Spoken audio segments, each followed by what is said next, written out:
السلام عليكم ورحمة الله وبركاته. معاكم مصطفى من قناة بيجمان. No manhã, dia 16, ولا غوايب شهر 12 فيديو جديد. بصراحة مش عارف أبدأ الفيديو منين أو أبدأ الكلام إزاي.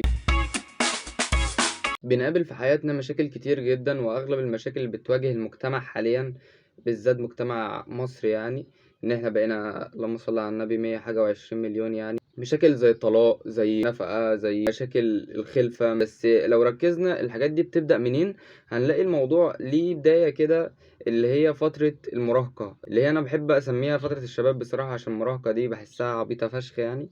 بس خلينا نقول ماشي، فترة المراهقة دي اللي هي بتبقى للولد وللبنت. الولد بيبقى دماغه فيها حاجة، والبنت بيبقى فيها حاجة تانية. الاتنين بيبقوا فاكرين الاتنين عكس بعض، أو الاتنين ضد بعض. وفترة معينة كده، وبعدين بيبدأوا يحتاجوا لبعض.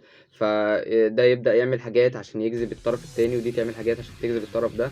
وبعدين لما بيبقوا مع بعض يرجعوا لطبيعتهم القديمة تاني، اللي هما المفروض يبقوا أعداء، فيبدأوا يزاولوا بعض بدل ما يبقوا في صف بعض.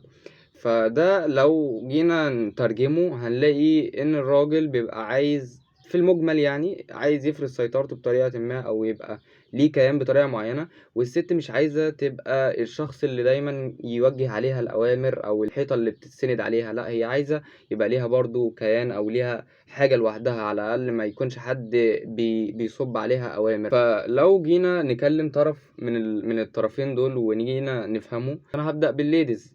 يعني تعالى نخش جوه دماغ البنويت ونفهم ايه او ايه اللي بيخلي ده يحصل من البدايه. في صنف معين من البنات بيبقى اللي هو انا لازم اشتغل ولازم ابني ذاتي، سواء في جواز سواء في خطوبه سواء ايا كان، والشيك حتى بيبقى مش عايز ده. وهي بتبقى لا، انا درست وتعبت وعملت علشان في الاخر تيجي انت تقول لي اقعدي في البيت. ما هو انت مين اصلا؟ بس هي بتمشيش كده، يعني انت مش زي ما انت حاسباها يعني. لو جينا نبص مسؤولياتك ايه في البيت ولقيت جوزك ايه في البيت، هنلاقي ان الراجل واخد مسؤولية يمكن لا تتخطى عن 10% من البيت، والزوجة هي واخدة 90%. جينا نحسبها هنلاقي ان الراجل بيشتغل شغلانه واحده، اللي هي ايا كانت وظيفته او مهنته او الحاجه اللي بيجيب منها فلوس، وانت ممكن تكوني بتشتغلي قده 4 أو 5 مرات. هتقولي ازاي؟ هقولك دلوقتي. انت في البيت بتطبخي، بتغسلي، تروقي الشقه، تربي العيال لو في عيال، تاكليهم، تروحي السوق. كل دي حاجات لو بصينا لكل واحده فيهم. الطبخ ده احنا عندنا كرجاله واحد مخصوص بيشتغل طباخ، فانت شغاله وظيفه يعتبر دي انت شغاله في الطبخ، بغض النظر انت بتعرفي تطبخي ولا لا، انت على الاقل بتحاولي يعني. غسيل المواعين كذلك، احنا عندنا حاجه اسمها ستيور، بيقف واحد شغال طول النهار بيغسل مواعين بس، وبياخد مرتب على ده وظيفه تانية. ولو جينا بصينا على ترويق الشقه وده كله، هنلاقي ان في ناس بتجيب ستات او رجاله تيجي مخصوص عشان تروق الشقه او تروق الفيلا ايا كان بقى، هي برضو دي وظيفه بياخدوا عليها مرتب. تربيه العيال دي وظيفه لوحدها، بيشتغلها رجاله وستات، وبياخدوا عليها مرتب حلو جدا على فكرة، اللي هو البيبي سيتر ده او رب الاطفال. وما بيعملش دوره كامل زي ما انت هتعملي، يعني هو بس ممكن يذاكر معاه، يقعد معاه، يخلي باله منه. لكن انت لا، انت هتاكليه وتشربيه وتخلي بالك منه وتغيروا البمبازات بقى وكل القرف ده، يعني انت قايمه بدور كبير قوي. فانت مش محتاجه اوريدي انك انت تشتغلي او تشغلي نفسك بحاجه. انت ليكي كيان اوريدي في البيت لوحدك، انت ليكي كده منظومه ممكن تعدي منظومه الراجل كمان. طبعا كلامي ده مش لكل الناس، لان في ستات او بنات بيبقوا فاهمين ده كويس وبيبقوا اصلا مش عايزين يشتغلوا، وفي ستات كتير برضو بعد الجواز وبعد ما شالت المسؤوليه فهمت ده كويس، وفهمت ان هي مش هتعرف توفق ما بين ده وده. اصل بصي، تعالي نحسبها بالعقل. مهما بلغت قوتك او خبرتك او ايا كان بقى الحاجه اللي انت شاطره فيها، مش هتعرفي توفقي بين الاتنين. ولو وفقتي مش هتعدلي في ده ولا في ده، يعني انت تظلمي الاتنين. عارفين ممكن تكون مقصرة في الشغل وتلاقي مشاكل مع المدير على طول، وفي البيت هتلاقي في حاجة فيها نقص، في حاجة فيها تقصير. فانت لما تصبي اهتمامك وتركيزك كله على حاجة واحدة، تلاقي الناتج حاجة حلوة. فطبعا في ناس زي ما قلت لكم يعني فاهمة ده كويس ومش محتاجة الكلام اللي انا بقوله. انا بقول الكلام ده لفئة معينة من البنات. بصراحة فتحت الموضوع ده النهاردة عشان ليا صاحب يعني متجوز قريب وكده، كان متخانق مع مراته، فدخلني في الموضوع بشكل ما، وفهمت ان سبب المشكلة ان هو قال لها اعملي الاكل، هي مرضتش. ليه؟ علشان هي كانت جايه من الشغل تعبانه. بغض النظر هي المشكله تضحك فشخ، بس شفت الموضوع وصلنا لايه. وحش جدا انك انت تبقى خاضع او تحت تفكير معين، انت لازم تستقل بنفسها وتعمل شغلانه وتعمل كارير وتعمل تعمل تعمل. حلو، انا ما قلتش البنت ملهاش شغل، في شغلات مهمه جدا فيها الستات، زي انك انت تبقى دكتوره نساء، تولدي ستات زيك، انت سبب في ستر الست بدل ما يكون راجل هو اللي بيكشف على ست. طبعا لا حقيقه في العلم وبتاع، بس الكلام ده لو ضروري جدا. بس احنا لو مع بعض، لو كل واحده حطت في تفكيرها ده، وان هي هتشتغل شغلانه ما ينفعش حد يشتغل فيها غير الست، فصدقني والله محدش هيغطي على حد ومحدش هيزاول حد. لان حاليا دخول الست في سوق العمل عامه ممكن يكون بيزاول الرجاله بشكل كبير، وده انا مش بقلل منكم، بس علشان طبعا زي ما انت عارفه مرتبات الستات بتبقى قليله، ومرتب الراجل بيبقى كبير علشان ده اللي بيصرف على ده. فاهمه ازاي؟ تيجي تحسبها بتلاقي ان الموضوع جاي في مزاوله، انت جايه تزاوليني في الشغل النهارده. يعني انا مثلا بقبض مثلا يعني 7-8000 جنيه، وانت بتقبضي 4 و3 ونص. ايه اللي هيخلي المدير يتمسك بيا؟ ما انت بتطلع نفس الشغل. لو رحت المجال اللي انت اتميزت فيه، انت هيبقى مرتبك احسن مننا بكتير، لان مفيش غيرك انت اصلا في الشغلانه دي، واحنا مش هنضطر ان احنا نخش فيها علشان في اوريدي منكم كتير هناك زي دكاتره النساء.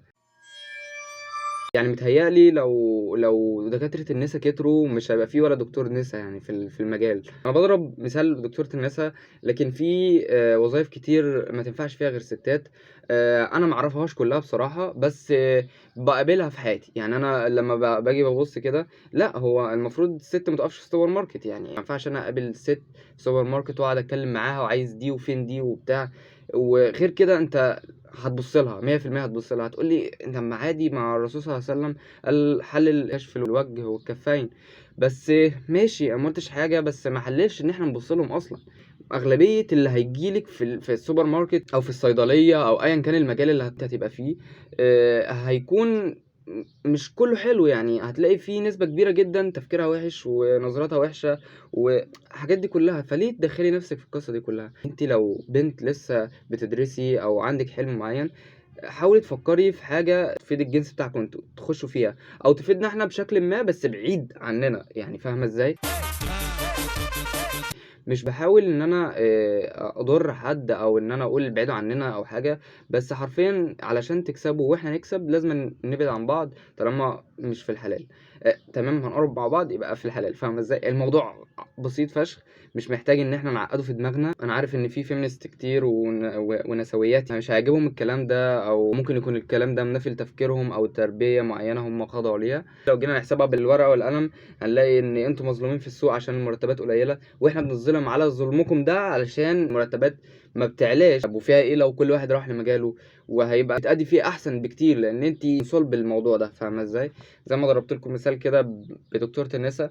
اكيد في وظائف كتير، حاسس ان انا رغيت في الموضوع كتير، بس حاسس ان يستاهل ان انا اتكلم فيه اكتر من كده. تعالى ناخدها بالمنطق، فكري فيها كده. اكيد اللي متجوزك ده راجل وعنده غيرة وعنده مشاعر، فلو قدامه اوبشنين: دكتورة شاطرة وتكشف على مراته وتولدها وتتابع معاها الحمل، ولا راجل شاطر نفس الاوبشنات بس هو راجل، اكيد هيختار دي. حتى لو هيدفع فلوس زياده مش مشكله، هو بالنسبه له ده الحل الاحسن، لان هيكون راضي عن نفسه وراضي عن الشخص اللي معاه ده، ما يكونش حاسس ان هو بيعمل حاجه غلط. طبعا هتقول لي يا مصطفى يعني ده ولاده وفي حاجات كتير قوي مؤذيه بتمر بيها، مش وقته خالص ان احنا نفكر اللي هيولدها هو راجل ولا ست. بس صدقني الحاجات دي هي اللي بتحدد كل حاجه، لان المبادئ بتظهر في وقت الشده. مش عارف سلطت الضوء على شغلانه دكتوره النساء دي زياده عن اللزوم، بس اللي انا اقصده ان مثال دكتورة النساء دي ان طبقوا على كل حاجة بقى. اي حاجة تخص الست، سواء معدات تجميل، سواء لبس حريمي، اي حاجة تخص الست هي هتبقى اولى بيها وهي هتبقى احسن فيها. دي نقطة البداية، ان احنا نفصل ده عن ده وكل واحد يروح للحاجة اللي هو فعلا يليق بيه ويعرف يأدي فيها حاجة كويسة. بس يعني ده كان فيديو النهاردة. طبعا انا كاتب في الثامنيل والعنوان بتاع الفيديو ان الفيديو ده للرجاله بس، ممنوع دخول البنات، بس في الاخر طلع الفيديو للبنات فقط. واي ذكر او رجل اتفرج على، مفيش مانع ان يبقى عندك معلومات للحاجه دي، ويكون انت عندك فهم الحاجه دي، عشان لو قابلك حد ممكن تقوله نفس الكلام او حاجه، فبتوصل الرساله. يعني بقت تمام، الموضوع بالنسبه لك برضو مفيد. اتمنى تكون اي بنت شافت الفيديو ده تكون فهمت انا اقصد ايه.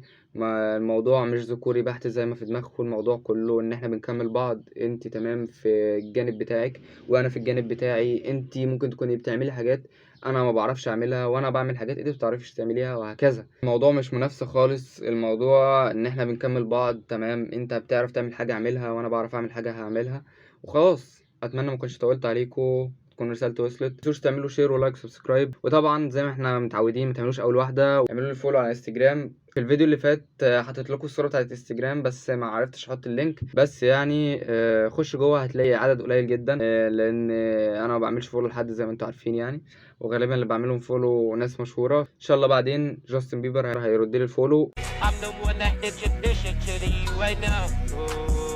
Oh my God, that is nice. Well, alright, try to fight in the night. Come alive, ain't it sneak? Ain't it?